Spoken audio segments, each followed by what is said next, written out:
So my experience has been, and this is part of my advice too for people that are thinking about seminary or going to seminary, seminary can teach you maybe half of the things that you need to know for ministry, and the other half you're going to have to learn just from experience in the local church. So I think it's important to have the right expectation of seminary, what it can do for you and what it can't do for you. So about half of what I know about ministry is things that I learned outside of seminary from ministry experience. I remember my first day in regular pastoral ministry. We had a thing in our church called Pastor of the Day. So we had a multi-staff ministry, and if any question came in, there was always somebody that would be the first line of defense for any pastoral situation or question that came in. So my first day as Pastor of the Day, my first question had to do with somebody from the church who had been invited by a friend to go to another church where they were going to have a blessing for pets. And she wanted to know what my theology was of God's blessing for her dog. And needless to say, this is not something that is covered anywhere in seminary education. It's going to be something you're going to have to think of on your own. So that was my introduction to all the things that seminary cannot do for you. But I think probably the biggest thing that I've learned in ministry is that I am not capable of solving people's problems. And I think early on in pastoral ministries, people came to me with very difficult life circumstances, broken families, situations at work, just all kinds of spiritual questions that people have. It took me a while, but eventually I learned, I can't solve people's problems, and actually that's not the responsibility God's given to me either.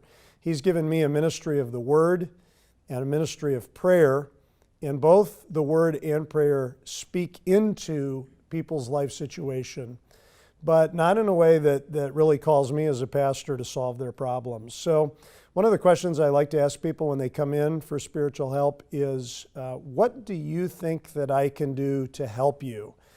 And it really helps to know what their expectations are so that I can clarify whether that's an expectation that I can meet or not. And sometimes even asking that question helps people to have a realistic expectation. They realize, yeah, this pastor probably can't solve my problems any more than anybody else can.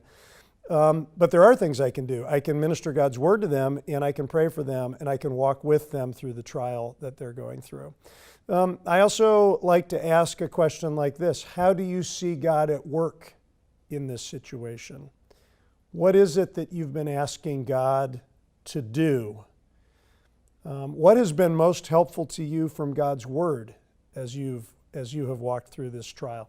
And those are questions that then help me understand where they are spiritually in their experience of God's Word, in their experience of prayer.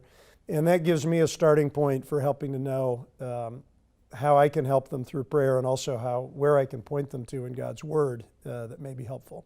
Then just as part of this whole area of learning that I can't solve people's problems, another thing that I can do as a pastor is be part of an overall shepherding plan that's one part of God's care for them in their circumstance. They may need the help of deacons in the church.